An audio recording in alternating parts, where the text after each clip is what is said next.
Rome, the eternal city, beating heart of an empire that stretched from the mists of Britannia to the burning sands of Egypt, on the oppressive and foreboding night of the 9th of June in the year 68 of our era. In a miserable, dilapidated, and almost anonymous villa, situated on the outskirts of the city, hidden among the neglected undergrowth and the ominous abandonment of one fleeing from justice or fate,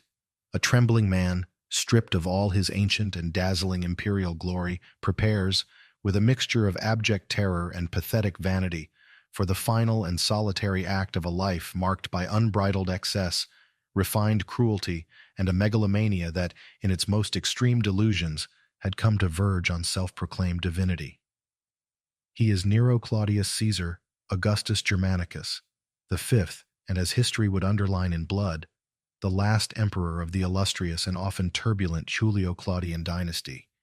that lineage that had given Rome such transcendental figures as Augustus, Tiberius, Caligula, and Claudius. Nero, the frustrated artist who dreamed of stages and applause instead of battlefields and senates, the confessed matricide, tormented by the furies of a mother he himself had ordered murdered, the arsonist of Rome, according to the popular accusation that would forever point to him as the culprit of the great fire that devastated the city, the first great persecutor of Christians, whom he used as scapegoats to divert the wrath of the people, the man who, at the height of his power, believed himself to be a living God, a new Apollo on earth, and who now, abandoned by almost all his former sycophants, formally declared a public enemy by a Senate that once trembled before him, and pursued like a cornered wild beast by his own mutinous legions, faces, in utter loneliness and despair, the inescapable prospect of an ignominious and brutal death. With a dagger in his trembling hand, unable through cowardice or a last vestige of narcissism to strike the fatal blow himself, he tearfully begs his loyal freedman Epaphroditus to help him die, to put an end to his torment, while he mutters with bitter and almost incredible irony the words that history would record and repeat forever and ever. Qualis artifex pereo. What an artist dies with me. In a few moments, the still warm blood of the last of the Caesars of the line of Augustus would stain the dusty floor of that anonymous villa, putting an abrupt and bloody end to a 14-year reign that had begun with flattering promises of a new golden age for the empire and that now ended, as pathetically as predictably, in a bath of blood, fire, madness, and desolation. Was Nero really the depraved monster, the bloodthirsty tyrant and incendiary madman that ancient sources, such as Tacitus, Suetonius, or Dion Cassius, paint for us in such vivid and often hostile strokes? Or was he, at least in part, the victim of an effective and persistent senatorial and Christian propaganda, and of the intrigues of an aristocracy that never accepted nor forgave his populist style of government and his artistic vagaries? Was his fall the inevitable and deserved result of his own monstrous excesses and crimes? Or was it rather the bitter fruit of a conspiracy well hatched by those who, from the shadows, coveted power or simply wished to get rid of an increasingly uncomfortable and dangerous emperor? And beyond his physical death, his forced and pathetic suicide, what did the end of Nero really mean for the fate of Rome and for the evolution of the empire? This is the detailed chronicle of a dizzying and spectacular fall, the story of the last, feverish and desperate days of an emperor who dared to defy all the social and political conventions of his time, who dreamed of a monumental and eternal Rome, built to the measure of his delusions of artistic grandeur,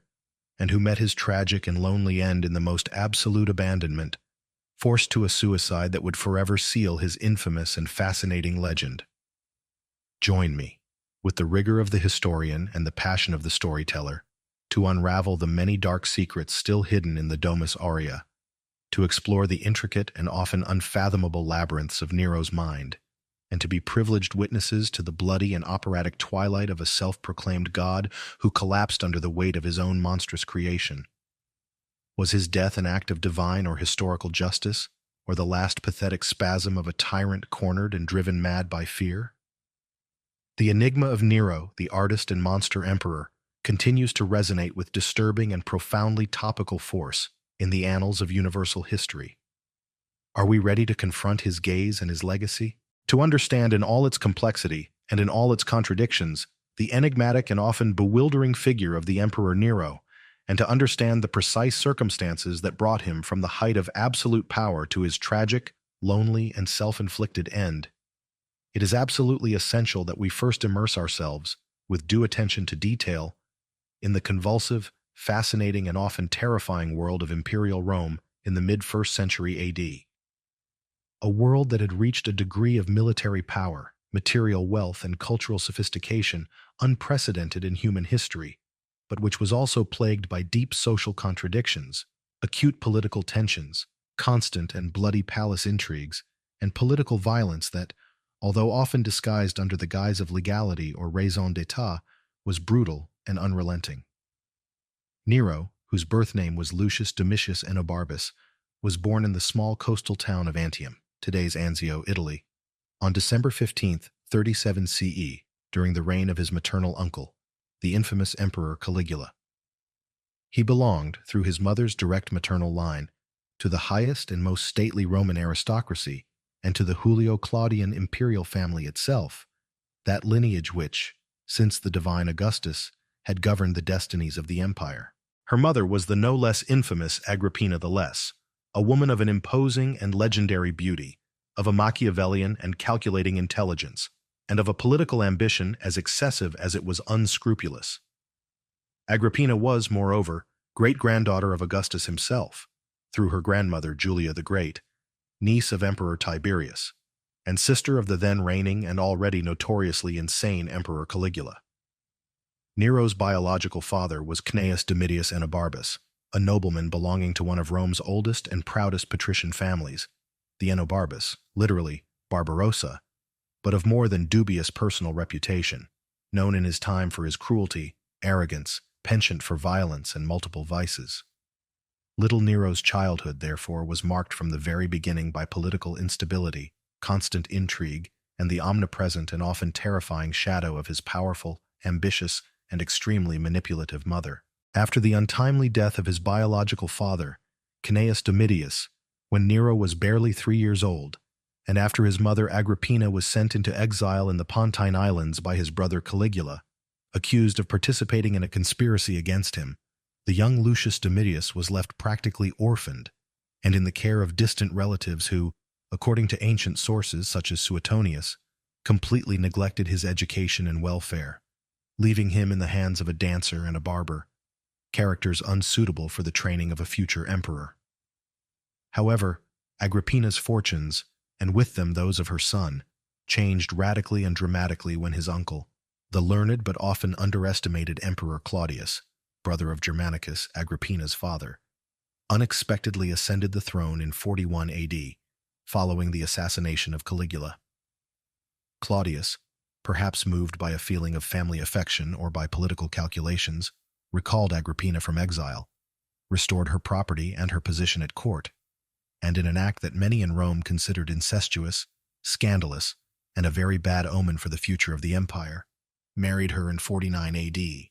thus making her his fourth wife and the new and all-powerful empress. From that moment on, Agrippina, owner of an iron will and consummate political astuteness, devoted all her energies, all her resources, and all her considerable influence to a single, all-consuming objective: to ensure the ascent to the throne of her only son Nero, to the detriment of Britannicus, the male son that the Emperor Claudius had had with his previous and no less infamous wife, Valeria Messalina, and who, in principle, was the natural and legitimate heir to the imperial throne. Agrippina spared no effort, no intrigues, not even crimes, as was insistently rumored in Rome, to achieve her ambitious purpose. She succeeded, first of all, in getting the Emperor Claudius, an elderly man, in poor health and often influenced by the women around him, to formally adopt Nero in 50 AD, putting him in practice, in imperial favor, and in the line of succession, before his own biological son Britannicus, who was also younger and less docile in character.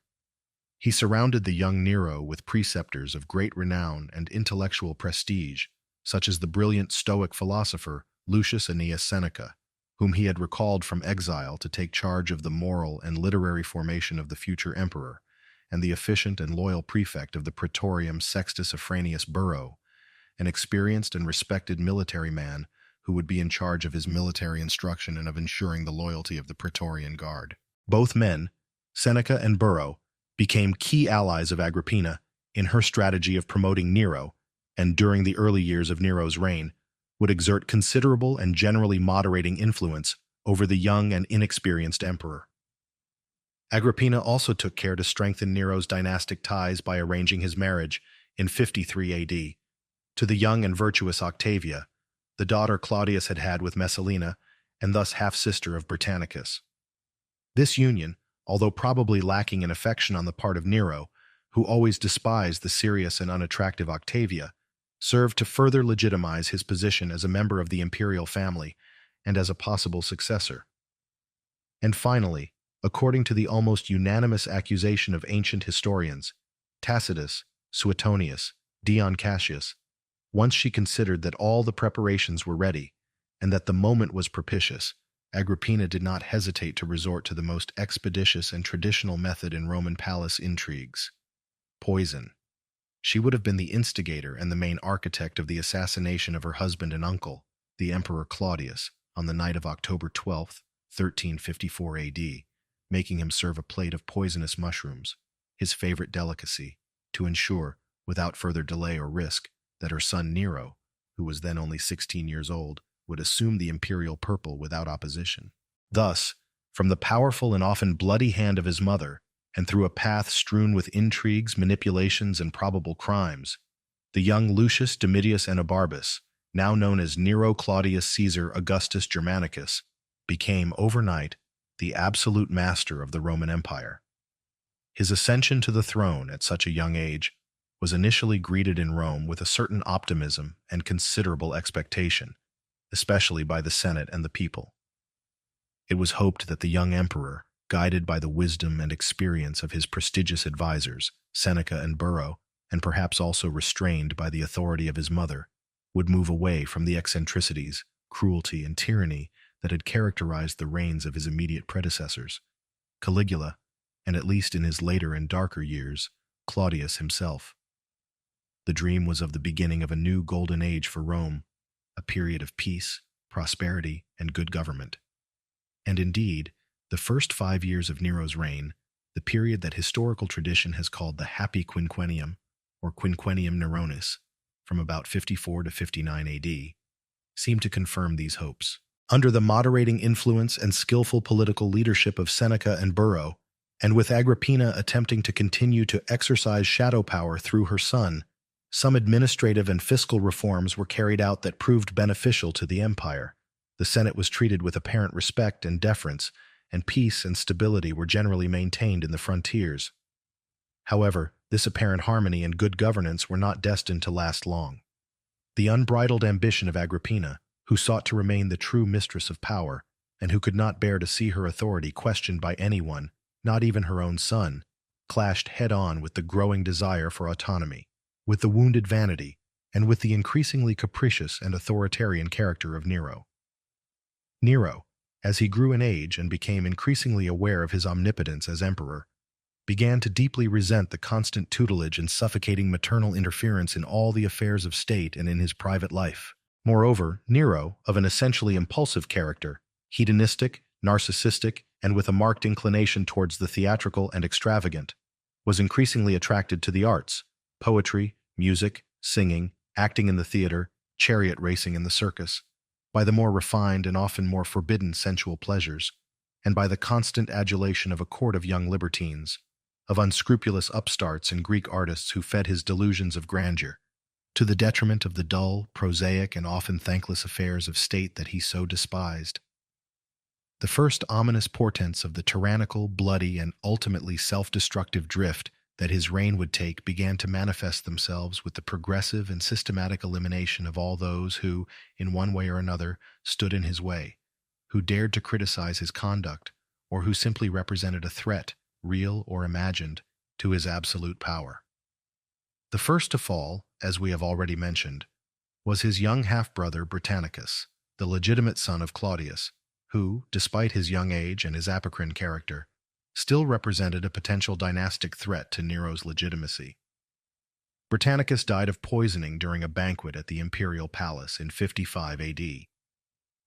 in circumstances that pointed unequivocally to Nero's direct responsibility, and most likely to the complicity of his mother Agrippina. Shortly thereafter, as his resentment towards maternal domination grew, Nero began to tire of Agrippina's oppressive tutelage and to desire with all his might to be free of her influence and constant meddling. The relationship between mother and son, which had never been easy, rapidly deteriorated into an open and all-out struggle for power, a struggle full of mutual suspicions, veiled threats, conspiracies, and a growing and almost palpable hatred. A new and terrible enigma loomed on the gloomy horizon of the Palatine.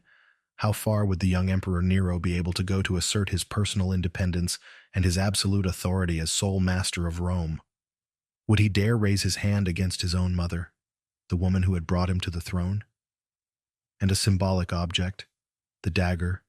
the poison, the trick boat, the multiple instruments of death that characterized political violence in imperial Rome, seemed to be already being forged in the fires of his growing paranoia, of his unleashed megalomania, and his unquenchable thirst for limitless freedom. The imperial crown, the one that had come into his hands stained with the probable blood of his predecessor, was beginning to weigh him down like an unbearable slab and to push him inexorably down a path of no return towards the most abject tyranny, the most refined cruelty, and finally, the most pathetic self-destruction. The downward spiral that would lead Nero from the apparently promising beginnings of his so-called happy quinquennium to become the very personification of tyranny, cruelty, and depravity in the eyes of history, and finally to his tragic, solitary, and shameful suicide, was a complex process, gradual in some respects, but also marked by brutal turning points and multifactorial in its causes. It was characterized by the progressive and alarming corruption of his personal character, by the systematic elimination of any moral or political break that might oppose his absolute power and his increasingly extravagant whims, and by a series of disastrous decisions and events that ended up alienating and angering all the influential layers of Roman society, from the senatorial aristocracy to the powerful army, and ultimately even a part of the common people of Rome that he had tried so hard to seduce. The crucial turning point, the moral Rubicon that Nero crossed, and that would indelibly mark the rest of his reign and his posthumous image, was, without a doubt, and according to the consensus of most ancient and modern historians, the assassination of his own mother, Empress Agrippina the Younger, in the spring of 59 AD. The fierce power struggle between the young and increasingly autocratic Nero and his ambitious and domineering mother Agrippina had become, in the previous months, absolutely unsustainable, a veritable Cold War within the walls of the imperial palace. The Empress Mother, accustomed for years to exercising a decisive, almost absolute influence in the affairs of state, first through her marriage to Claudius, and then during the early years of her son's reign, did not willingly accept being relegated to the background, to a merely ceremonial role, by a Nero whom she herself had placed on the throne, and whom, deep down, she continued to consider a creature of her own, an instrument of her own ambition. She tried by every means at her disposal, from intrigue and manipulation to direct threats, to continue to control him, constantly reminding him of everything he owed her. He even went so far, according to some accounts, as to threaten to support the possible claims to the throne of Britannicus, before he was conveniently assassinated, or other members of the imperial family who might be more amenable to his will. Nero, for his part, increasingly impatient to rule without tutelage, without restraint, and probably decisively influenced by his ambitious new favorites, especially by his mistress Poppaea Sabina, a woman of great beauty, cunning, and an ambition comparable to Agrippina herself, who deeply hated the Empress Mother and saw in her an obstacle to her own plans to become Nero's legitimate wife and the new empress. He finally decided that the only way to rid himself definitively of the unbearable maternal influence and to ensure his own autonomy as sovereign was to eliminate her physically. After several failed and almost bizarre attempts to assassinate her discreetly or accidentally, including, according to Tacitus's vivid and detailed account, an ingenious but ultimately unsuccessful plan to have her drowned in a specially rigged ship designed to sink with her on board during a crossing of the Bay of Naples, a plan that Agrippina miraculously managed to survive by swimming to shore. Nero, frustrated and enraged by his mother's resistance, finally ordered his soldiers, openly and brutally, to kill her at her villa in Bauli. Matricide, a horrendous and almost unthinkable crime even by the lax moral standards of the often depraved Roman court, an act that violated one of the most sacred taboos of ancient society, marked an irreversible before and after in Nero's reign and in the perception of him. Although Nero initially tried to justify his action before the Senate and the people, presenting Agrippina as a dangerous conspirator who had repeatedly attempted against his life and against the security of the state, the immense weight of guilt, the barely concealed popular opprobrium, and the fear of the vengeance of the gods began to take a visible toll on his already unstable and narcissistic psyche. It is said that thereafter he suffered terrible remorse, was tormented by nightmares and hallucinations in which he saw the bloody ghost of his mother, and developed a growing fear of dark forces and divine and human vengeance. With the death of Agrippina, and shortly thereafter, in 62 AD, with the death, probably induced by poisoning or by unbearable pressures, of his loyal and experienced advisor Afranius Burro, and the consequent forced and self-imposed retirement of Seneca from public life, who, disgusted by the tyrannical drift of his former pupil and fearing for his own life, preferred to stay away from the court, Nero was completely free from any moderating influence, from any moral or political restraint on his whims and excesses. He then gave free rein, without any restraint, to his worst instincts and his most extravagant fantasies. He surrounded himself with a new clique of servile sycophants, unscrupulous libertines and characters of the worst sort, such as the infamous Ophonius Tigellinus, a man of humble origin and of more than dubious morality, who became his new and all-powerful prefect of the Praetorium and the principal instrument and executor of his growing tyranny. His rule, from that moment on, became increasingly arbitrary, more cruel, more unpredictable, and more openly extravagant. On the personal level, he divorced his virtuous but sterile wife Octavia, whom he would soon after have executed on false charges of adultery and treason to satisfy Poppaea's desires, to marry his mistress Poppaea Sabina, a woman whom, according to some accounts, he himself would kill years later in a fit of rage, kicking her in the belly when she was pregnant. After Poppaea's death, Nero would go so far as to marry a young eunuch named Sporus, whom he had castrated and dressed as a woman, and whom he treated as if she were the reincarnation of his late wife. He indulged with unbridled and almost childish passion in his artistic hobbies, considering himself with boundless vanity a great poet, an accomplished musician, a singer with a melodious voice and an invincible charioteer in chariot races. And he did not hesitate, to the scandal and indignation of the conservative and proud senatorial aristocracy, who considered these activities absolutely unworthy of the majesty of a Roman emperor, to exhibit himself publicly in the theaters, in the Odeons, and in the circuses of Rome, and later, during his long journey through Greece, competing with other artists and athletes, and receiving, as was to be expected, all the prizes and all the acclaim, often bought or forced.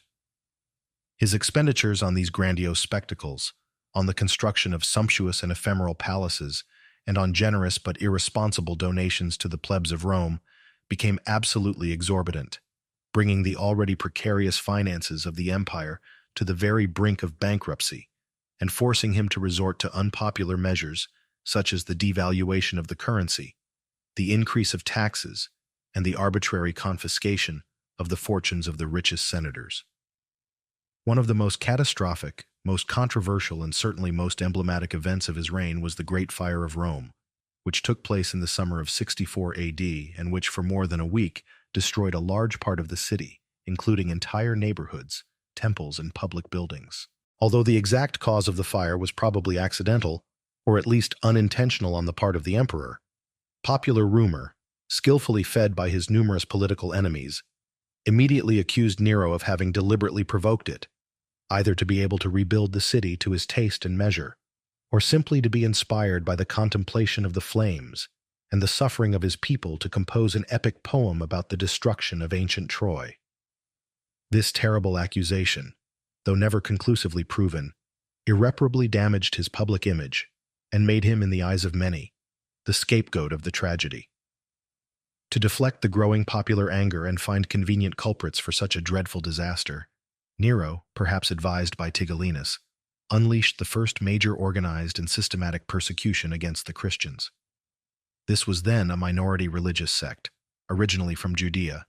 relatively little known in Rome, but which was beginning to arouse suspicion because of its strange customs, its exclusionary monotheism, and its refusal to worship the emperor. Falsely accusing them of having set the fire, Nero ordered the arrest, torture, and execution of thousands of Christians in Rome in the most cruel and inhuman ways imaginable. Some were crucified, others thrown to the wild beasts in the circus, and others, according to Tacitus's grisly account, were covered in pitch, tied to poles in Nero's gardens, and burned alive as human torches to light the emperor's nightly feasts. This internal hook, the brutal and unjustified persecution of Christians, not only reveals the limitless cruelty to which Nero could go, but also foreshadows the growing paranoia, the compulsive need to find scapegoats, and the spiral of violence that would increasingly characterize the last terrible years of his reign.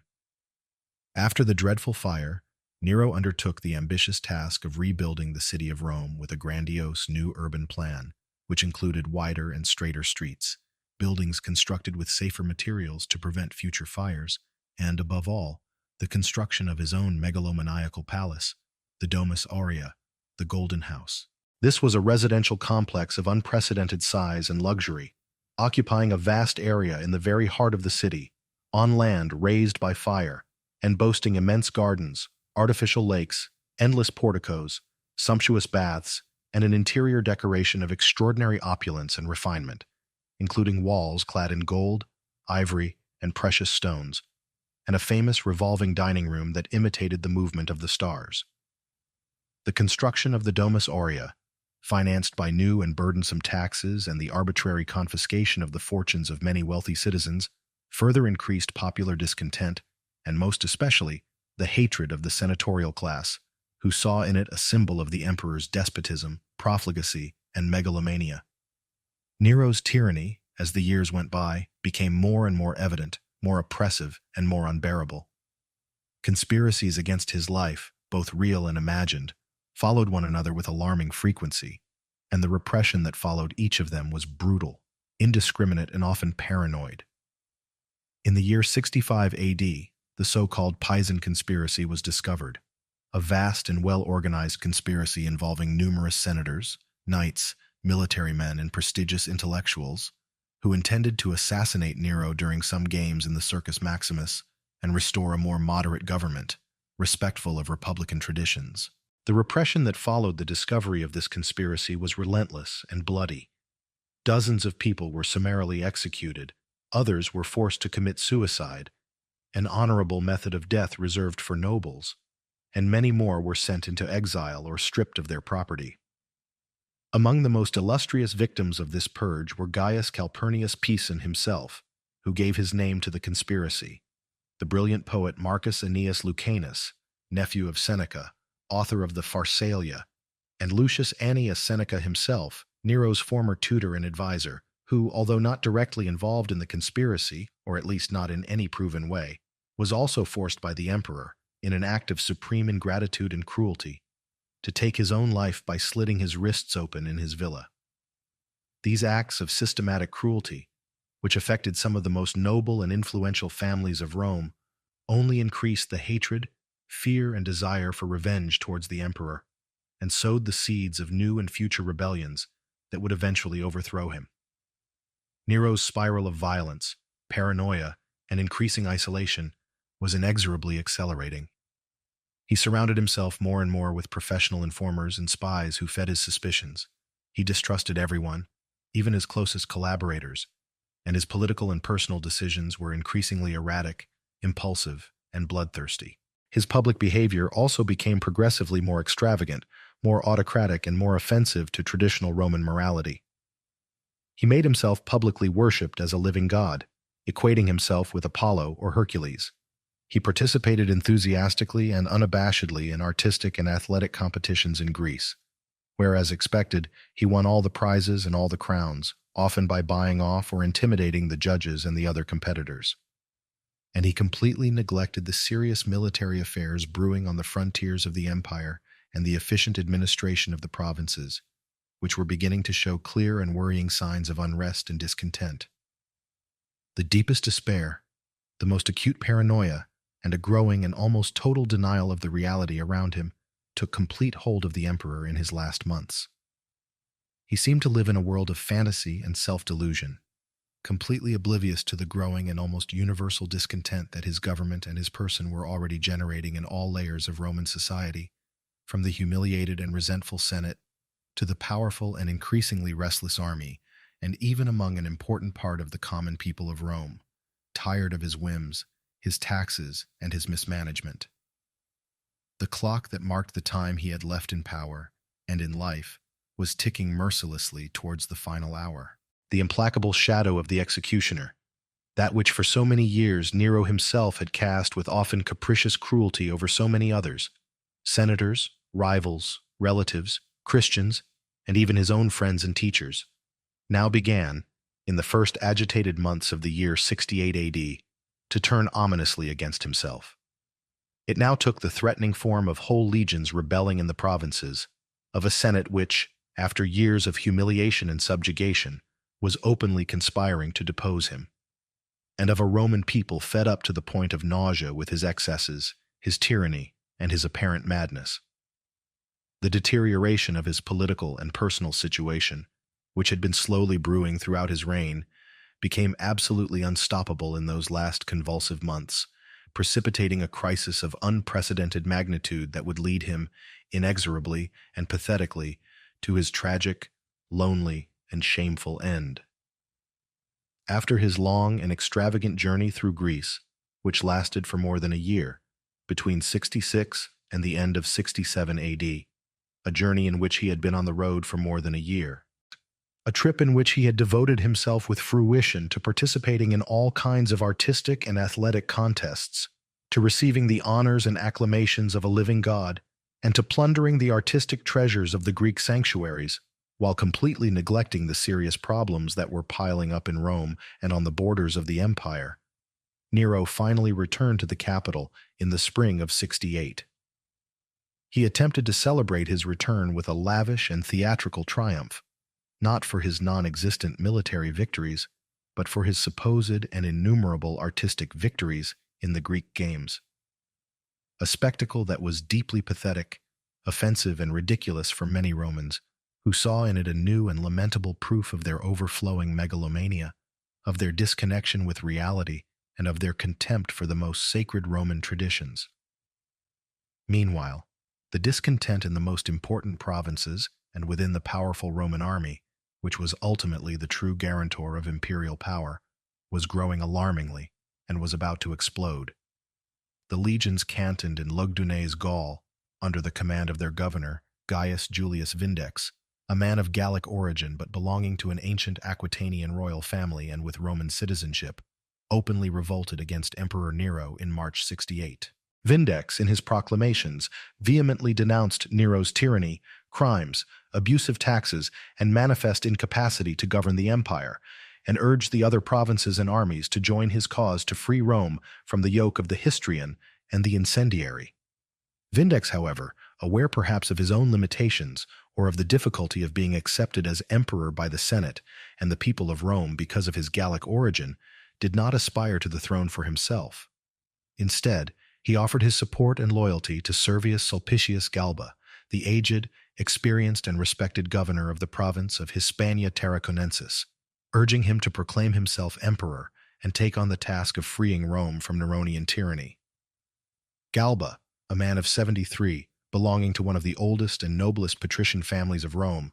and with a long and distinguished military and political career behind him, accepted the challenge after some initial hesitation. He formally revolted against Nero, proclaimed himself legate of the Senate and of the Roman people,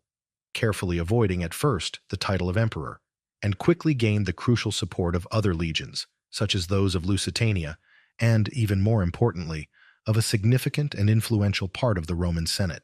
which saw in him a viable, respectable, and above all, more predictable alternative to the increasingly chaotic and bloodthirsty regime of the last of the Julio-Claudians. Nero's initial reaction to this alarming news was, as the historian Suetonius tells us with his usual acuity for psychological detail, one of surprising and almost unbelievable apathy and indifference. When the first reliable information reached him about Vindex's rebellion in Gaul, the emperor, who was in Naples enjoying his usual pleasures, apparently confined himself to expressing his deepest contempt for the rebel and to carrying on with his artistic activities, his banquets and his dalliances, as if nothing serious were happening. However, as the revolt spread like wildfire through other provinces, as Galba's threat from Hispania became more real and more imminent, and as news of desertions and betrayals began to reach Rome, Nero finally began to show clear signs of panic, confusion, and a growing, paralyzing despair. He belatedly and clumsily attempted to recruit a loyal army to oppose the rebels, but was met with widespread indifference, if not outright hostility, from the troops cantoned in Italy, who were underpaid, ill-equipped, and deeply demoralized. His pathetic appeals to the people of Rome to enlist in their defense and save their emperor fell completely flat. No one was willing to risk his life for a tyrant so hated and so discredited. Nero's political and military situation was becoming, day by day, hour by hour, more and more critical, more and more untenable. The emperor's isolation within his own palace was now almost total, absolute. His former trusted advisors and friends, those who had shared his early years of rule or his later excesses, had abandoned him one after another, or had been eliminated by himself in his frequent paranoid purges. His most trusted freedmen, such as the sinister Tigellinus, his prefect of the praetorium and main instrument of his tyranny, began to discreetly distance themselves from him, already looking for ways to save their own skin and ingratiate themselves with the future masters of power. Even the fearsome and hitherto always loyal Praetorian Guard, the elite military corps charged with the emperor's personal protection and which had traditionally been one of the fundamental pillars of imperial power in Rome, began to waver dangerously in its loyalty, bribed with generous promises by Galba's skillful agents and deeply dissatisfied with Nero's inaction, cowardice, and apparent madness. The descriptions that have come down to us of the emperor's physical and mental state in those last terrible days are truly pathetic, almost grotesque. It is said that he spent the long, sleepless nights, seized by uncontrollable terror and paralyzing indecision, wandering like a ghost through the vast and now deserted corridors of his Domus Aurea, the one he had built as a monument to his own glory, and which now became the scene of his humiliating downfall. He wept bitterly like a child, lamented with cries and groans his fate, cursed his enemies, his former friends who had betrayed him, and the gods who seemed to have abandoned him.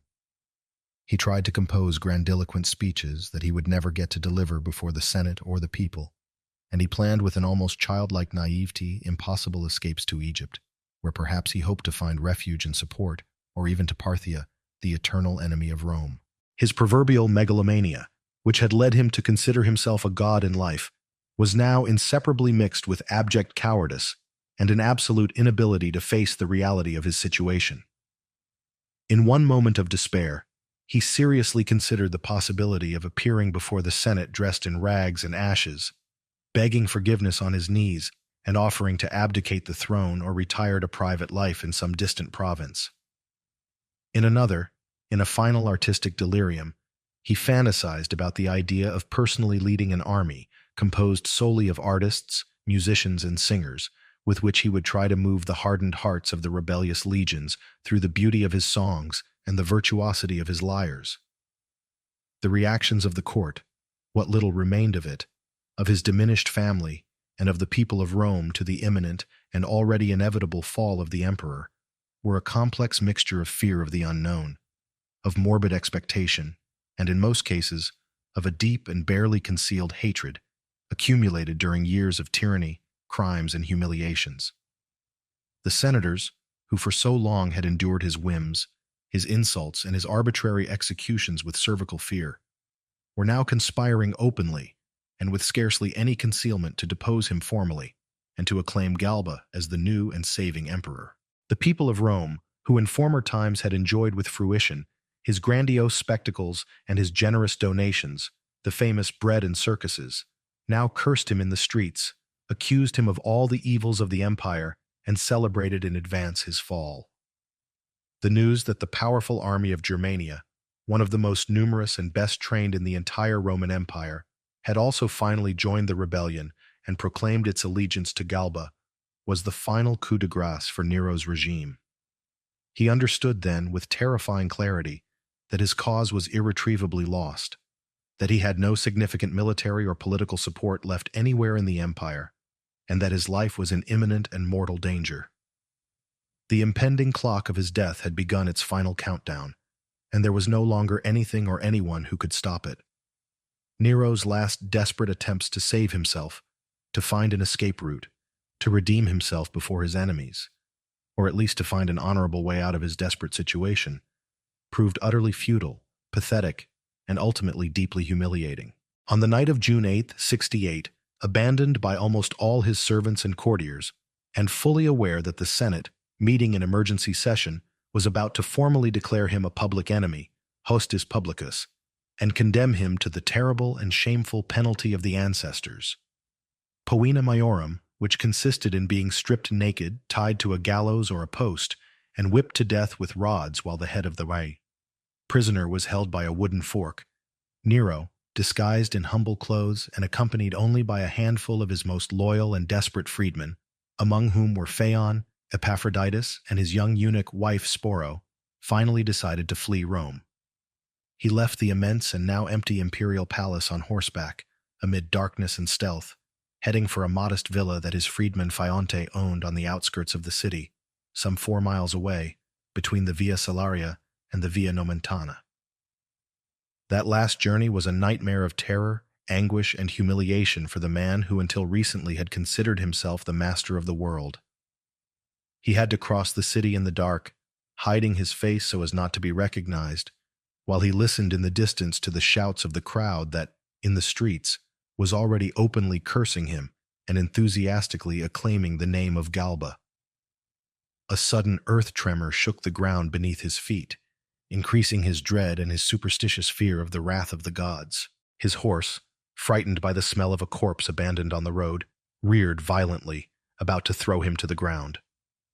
Finally, after many vicissitudes and with his heart shrinking with fear, he arrived at the secluded and ruined village of Phaonte, a miserable and unsafe refuge, where he hid, trembling like a harassed animal, in a small and dark subway room, probably a disused cistern or an abandoned warehouse, waiting with indescribable anguish for the inevitable arrival of his pursuers. The implacable shadow of the executioner, the one he himself had invoked and used so often and so cruelly against so many others, now loomed, dark, cold, and final, over his own wretched head. There was no escape possible. The last night of His Imperial Majesty Nero Claudius Caesar Augustus Germanicus, the fifth, and as history would underline with traces of blood and fire, the last emperor of Rome belonging to the illustrious and often tragically convulsive Julio-Claudian dynasty, the night that took place between the 8th and 9th of June of the year 68 of our era, was not staged in the sumptuous, gilded, and often decadent halls of his megalomaniacal Domus Aurea, nor in the theaters of Rome or Greece where he had garnered, amid the forced adulation and barely contained scandal, the applause and crowns of a supposedly laureate artist. His last act was performed, on the contrary, in the dank darkness, oppressive silence, and most miserable abandonment of a dilapidated and almost anonymous villa situated on the dusty outskirts of the Eternal City, a property of his loyal, but now also terrified freedman Phaonte. There, hidden like a common criminal, like a beast cornered by hunters, stripped of all his ancient and dazzling imperial paraphernalia, shivering uncontrollably with fear, cold and boundless despair, the man who had believed himself to be a living god, an artist of incomparable genius, and the absolute master of the known world, finally faced, in the most absolute solitude and in the deepest abjection, the crude, naked, and implacable reality of his definitive fall and the terrifying imminence of a death that was announced not only inevitable, but also particularly ignominious and cruel. After his hasty, nocturnal, and deeply pathetic flight from the imperial palace, where only the echoes of his lost power and the whispers of betrayal resounded, accompanied only by a meager handful of his most faithful and desperate freedmen, among them the aforementioned Phaontes, secretary Epaphroditus, his young eunuch wife Sporus, and perhaps some other anonymous servant whose name has been lost in the mists of history. Nero finally arrived, physically and emotionally exhausted, terrified and utterly demoralized, at the secluded villa of Faiante. He stubbornly refused to enter the house through the front door, out of a cervical fear of being recognized by a neighbor or a patrol of soldiers, and crept, almost crawling, into the house through a narrow, dark passageway at the back of the building, crawling with difficulty among thorny brambles and damp reeds. Once inside, his freedman led him to a small, dark subway room, probably an old, disused cistern or an abandoned warehouse, an unworthy place for even the humblest of their slaves. There, on a bed improvised with a bit of straw scattered on the floor and covered with an old, threadbare cloak, lay the man who had ruled the destinies of the greatest empire in the world. During those last anguished hours of his existence, Nero, according to the vivid and often merciless accounts of historians such as Suetonius and Dion Cassius, experienced a truly chaotic whirlwind of contradictory and extreme emotions. The most abject and paralyzing fear of the physical torture and humiliating death he knew awaited him if he was captured alive. The Senate, meeting in emergency session, had already formally declared him hostis publicus, a public enemy of the Roman state, and had condemned him in absentia to the terrible and shameful penalty of the ancestors, a particularly brutal and degrading form of execution, belated and perhaps not entirely sincere repentance for some of his more notorious crimes and mistakes, or at least, and this seems more likely, for the dire consequences these had brought upon him, the deepest and most tearful self-pity for his unfortunate, and in his eyes, undeserved fate, and also, almost incredibly under the circumstances, some last and pathetic revivals of his unquenchable personal vanity and wounded pride as a supposedly misunderstood artist. It is said that he wept bitterly for hours, like an abandoned child, that he wailed with cries and groans at his fate, that he cursed helplessly his enemies, his former friends and collaborators, who had betrayed and abandoned him in his darkest hour, and the ungrateful gods who seemed to have taken their anger out on him. He tried, with feverish and disordered energy, to compose some elegiac verses about his own tragic fall, seeking perhaps a last form of artistic immortality, but inspiration would not come to his tormented mind, or fear paralyzed his trembling hand. He repeated over and over again, with a mixture of poignant pathos and almost surreal black humor, the phrase that, for better or worse, would become famous and forever be associated with his name: Qualis artifex pareo. What a great artist dies with me. Lamenting not so much, it seemed, the loss of his life or his immense empire, but the irreparable disappearance of the incomparable artistic genius that he, in his narcissistic delirium, sincerely believed he possessed.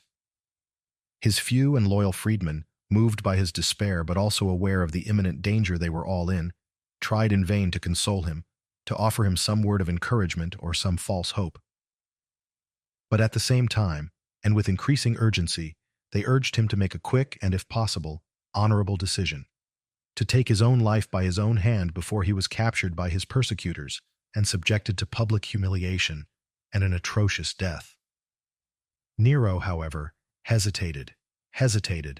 unable to find within himself the courage to face suicide,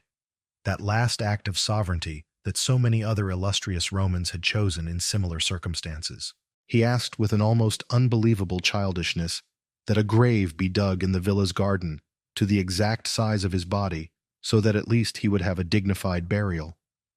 He ordered that water and wood be brought to prepare his funeral pyre, and that some pieces of marble be collected from a nearby building to adorn his tomb, while he continued to weep and lament that an artist of his stature had to die in such an unworthy, prosaic manner, so far removed from the glory and beauty that he had loved and pursued so much.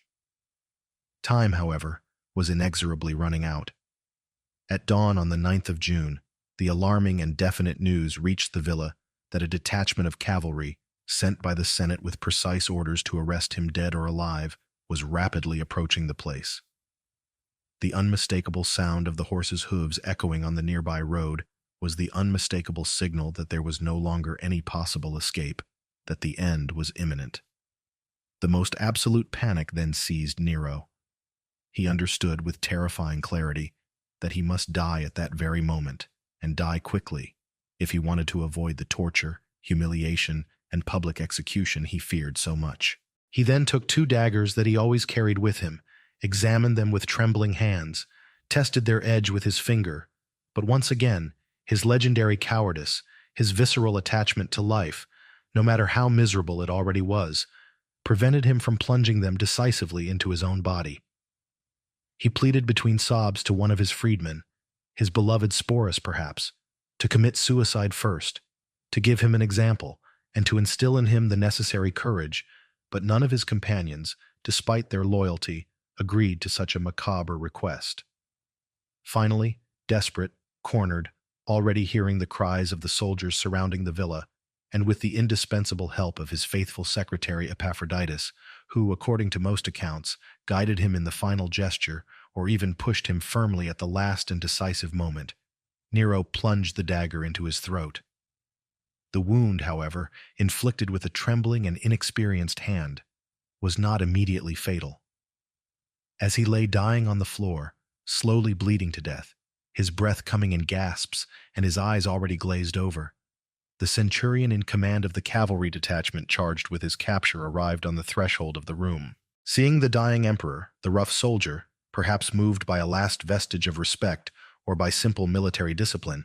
tried to stop the bleeding, applying a piece of cloth over the wound and pretending, perhaps, that he was coming to his aid or that he could still save him. Nero, in a last and almost imperceptible flash of lucidity or of his proverbial irony, looked him straight in the eye and uttered, according to the testimony of Suetonius, his last and enigmatic words. "Too late. Is this perhaps your loyalty?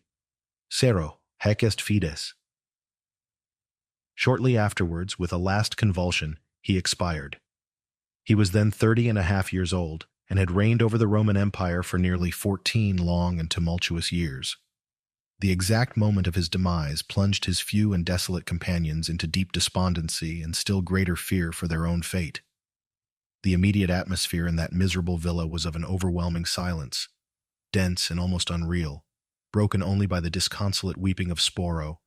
and by the metallic noise of the soldiers who, rudely and unceremoniously, began to search the room in search of some hidden treasure or some incriminating evidence. The last of the Caesars of the line of Augustus, the emperor who had believed himself to be a god on earth, had died in the most miserable, the loneliest and the most pathetic way imaginable, in a ruined and abandoned villa, assisted in his last moments only by a handful of his most faithful freedmen, and with the indelible ignominy of a forced and clumsily executed suicide. The revelation, or rather the official confirmation of his death, would put a definitive and bloody end to the glorious and often terrible Julio-Claudian dynasty, and plunge Rome and the entire empire into a new and dangerous period of chaos, of anarchy and bloody civil wars, the infamous Year of the Four Emperors, until the coming to power of Vespasian and the establishment of the new Flavian dynasty succeeded in, restoring, at least temporarily, a new and much-needed order.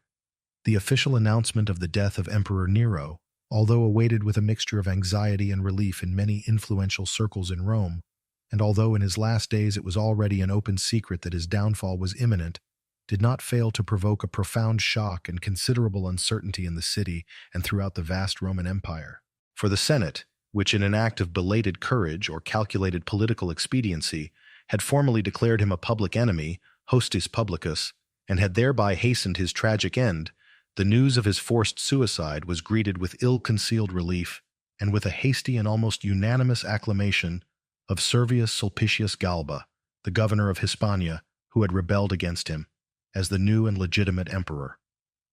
Nero's damnatio memoriae was immediately decreed, that is, the official condemnation of his memory. His numerous statues were pulled down and destroyed.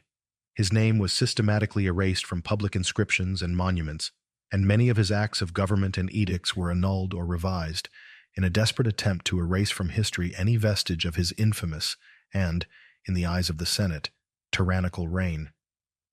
However, this official condemnation, however drastic and widespread it may have been, could not prevent, as usually happens in these cases, his complex and controversial figure,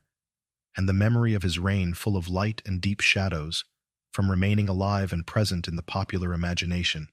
and above all, in subsequent historiography,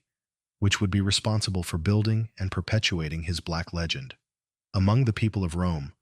reactions to the death of Nero were much more diverse and ambivalent than might be expected. Many citizens, especially those who belonged to the humbler classes and who had suffered more directly the consequences of his whims, his abusive taxes, or the persecution unleashed after the Great Fire, celebrated his death with noisy and often unbridled jubilation as the liberation from a bloodthirsty monster and an oppressive tyrant. There were scenes of merriment in the streets, effigies of him were torn down, and some of the property of their most hated favorites was plundered. Others, however, and this is an aspect often forgotten,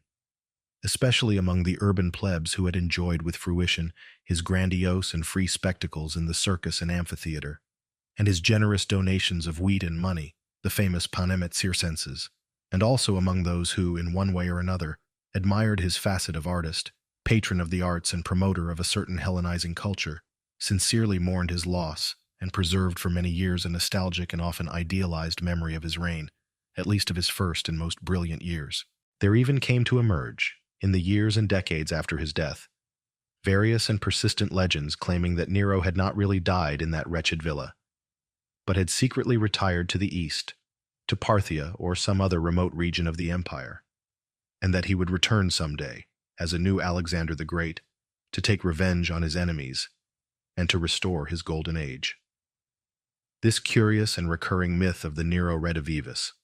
of the returning Nero, demonstrates the deep and ambiguous imprint that his figure had left on the popular imagination. The fate of Nero's corpse, despite the official condemnation of his memory and the hatred his name inspired in many quarters, was, surprisingly, relatively honorable, or at least not as ignominious as might have been expected. This was due, fundamentally, to the pious and courageous intervention of some of the women who had loved or served him in life, such as his former mistress Claudia Acte, a freedwoman of Oriental origin who had been one of his earliest and most sincere passions,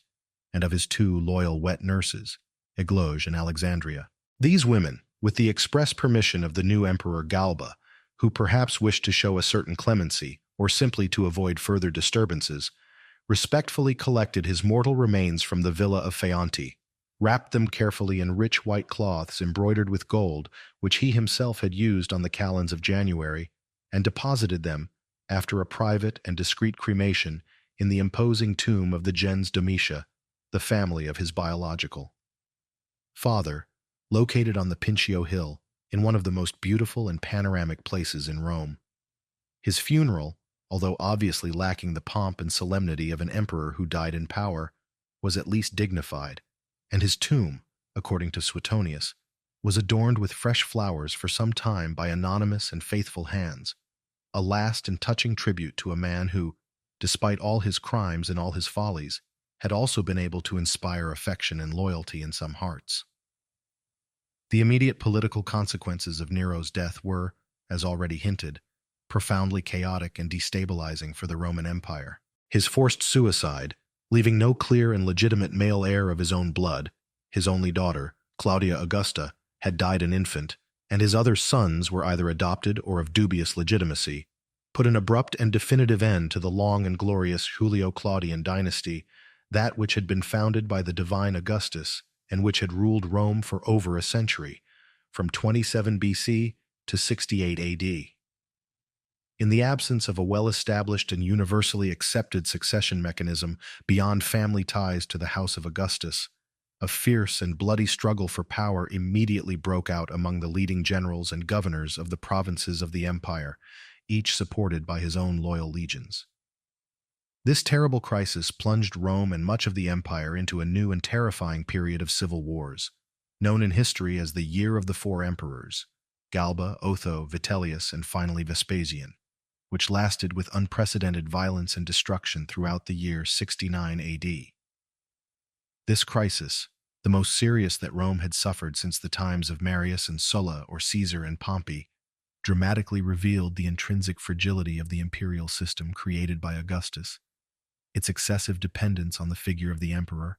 and above all, the enormous and often decisive power that the legions stationed in the provinces had acquired in the appointment and deposition of the emperors. Finally, after months of chaos, pitched battles and political assassinations, it would be Titus Flavius Vespasianus, an experienced pragmatic general of relatively humble Italic origin,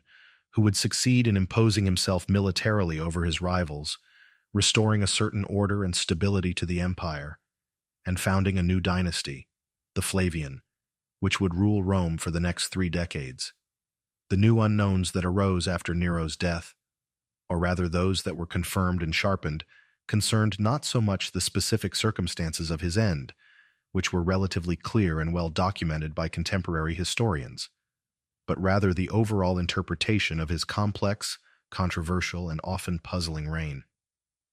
Was he really the depraved monster, the bloodthirsty tyrant, the incendiary madman, and the frustrated artist painted for us in such vivid and often hostile strokes by historians such as Tacitus, Suetonius, and Dion Cassius, all of whom belonged to, or were heavily influenced by the senatorial class that had suffered so much and hated so much under his rule? Or was he, at least in part, and especially in his early years of reign, a more popular ruler, more competent, and more concerned with the welfare of the people than his detractors were willing to admit? Was his image deliberately and systematically distorted and blackened by a senatorial and later Christian propaganda interested in presenting him as the very paradigm of tyranny and impiety? This complex historiographical debate, known in academic circles as the Neronian question, has endured with ups and downs to the present day, and modern historians, thanks to a more critical analysis of the sources, the discovery of new archaeological and epigraphic evidence, and a greater understanding of the psychology of power and political propaganda in antiquity, tend to offer a much more nuanced, more balanced, and more complex view of his figure. They recognize, of course, his possible serious personality disorders, extreme narcissism, megalomania, paranoia, his undeniable and heinous crimes, the matricide, the execution of Octavia, the persecution of the Christians, and his fatal political errors. But they also try to understand the circumstances that shaped him, the pressures to which he was subjected, and some of the perhaps more positive or at least less negative aspects of his administration, his cultural policy, and his artistic patronage. The ignominious death of Nero, the last and perhaps most infamous of the Caesars belonging to the Julio-Claudian lineage, was not simply the abrupt end of a particularly tyrannical and bloody reign, nor the mere denouement of a personal tragedy marked by madness and excess. It was, in a much more profound and transcendental sense, an authentic and traumatic turning point in the long and complex history of Rome and its vast empire. His forced suicide in the obscurity and misery of a suburban villa, so far from the pomp and splendor of the Palatine, marked in a symbolic and brutal way the definitive closure of a dynastic era that had begun with the political genius and the vision of state of the divine Augustus, and which, in the eyes of many of his contemporaries and posterity, had progressively degenerated through the figures of Tiberius, Caligula, and Claudius, until it reached its nadir in the madness, cruelty, and terror that characterized the last years of the Neronian reign. Nero's legacy is undoubtedly one of the darkest, most controversial, and most persistently negative in all of Roman history, but also, paradoxically, one of the most fascinating, most influential, and most enduring in the imagination and in Western culture. His name, over the centuries, has become an almost universal synonym for wanton cruelty, moral depravity, oppressive tyranny, and relentless religious persecution. The iconic image of the emperor playing the lyre with a demented grin as the city of Rome went up in flames around him. An image that, although most likely a later invention or a gross oversimplification of the facts, since the most reliable sources indicate that Nero was in Antium when the fire started, and that he quickly returned to Rome to direct the relief efforts, has remained engraved in fire in the collective consciousness as the ultimate and most terrible symbol of his supposed madness, of his pathological egocentrism, and of his monstrous indifference to the suffering of his own people. The first great systematic and organized persecution of Christians,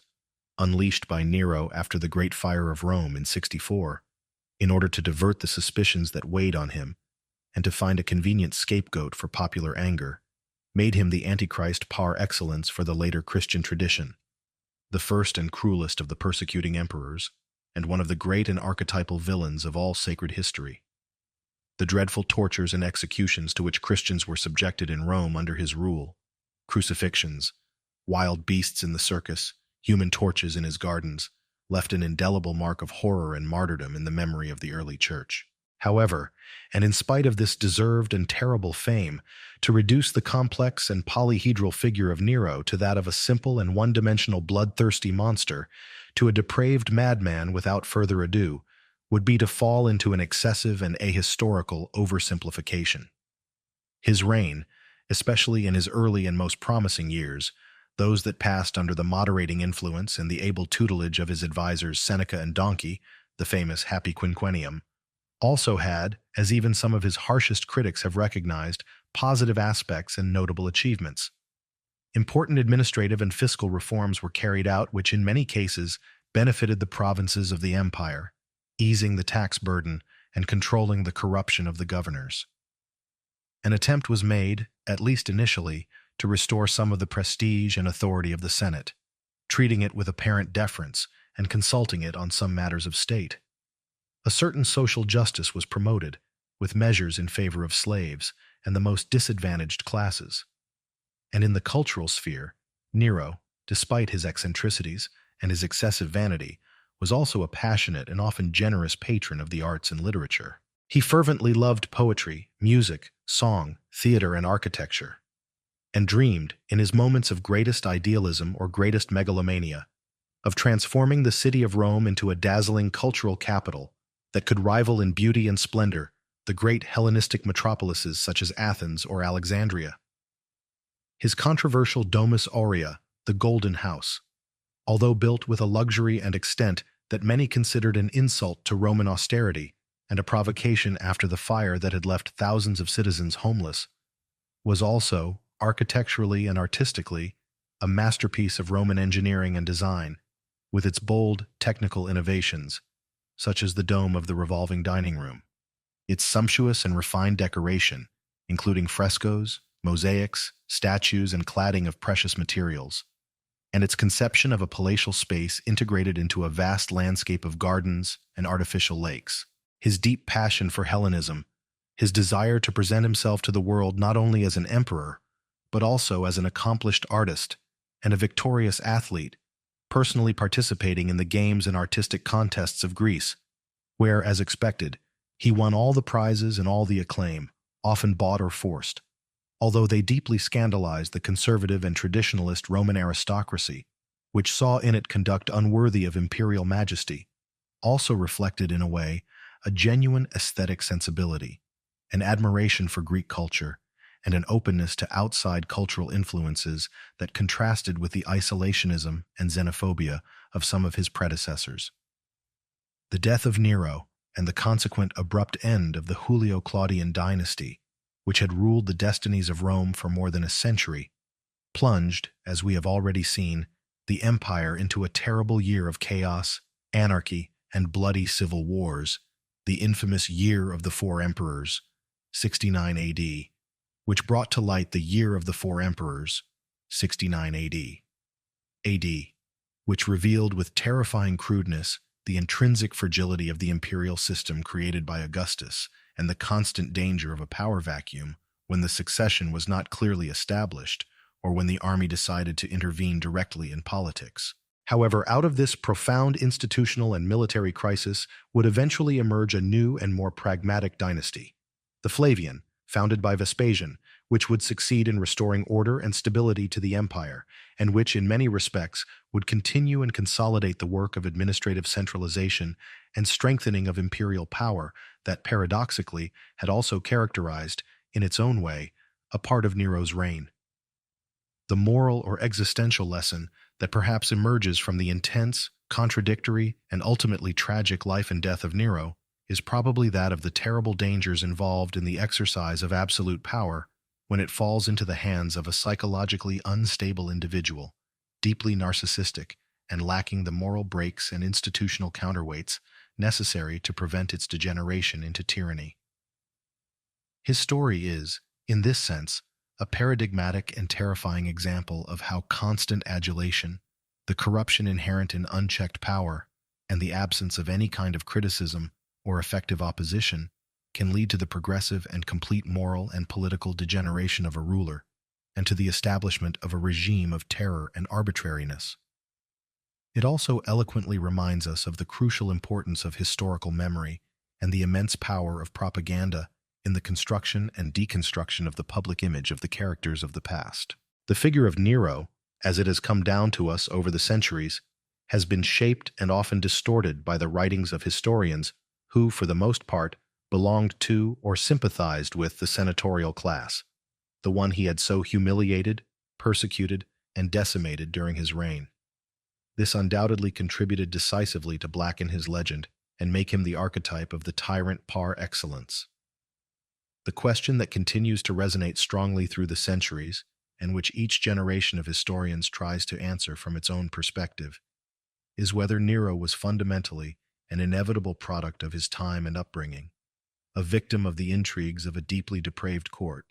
and of the enormous pressures inherent in such omnipotent power as that of the Emperor of Rome. Or if, on the contrary, he was an intrinsically evil individual, a moral monster who enjoyed cruelty, perversion, and destruction, and who consciously chose the path of tyranny and terror. Was there in him, in spite of everything, some glimmer of greatness, some flash of artistic genius or political vision, or was he simply, as many of his contemporaries concluded, and as a significant part of posterity has sentenced, a megalomaniac tyrant, a ruthless matricide, and a bloodthirsty buffoon? I invite you, who have listened to this long and detailed chronicle of his life and death, to share your own opinion, your reflections, and your questions in the comments below. What aspect of Nero's life, personality, or tragic end do you find most shocking, most significant, or most difficult to understand? Do you think that history has been fair to him, or has he been, at least in part, the victim of a self-serving and persistent black legend? And if these chronicles that dive into the darkest, most transcendental, and most enigmatic endings of royalty fascinate you, move you, and make you reflect deeply on the nature of power and the human condition, don't forget to subscribe to our channel, support us with your valuable like, and continue to join us on this exciting and never-ending journey through the unfathomable mysteries, enduring lessons and necessary warnings that the past, that implacable but also infinitely revealing mirror of our own contradictory humanity, continues to offer us day after day, offer us day after day, offer us day after day, offer us day after day, offer us day after day, offer us day after day, offer us day after day, offer us day after day, offer us day after day, offer us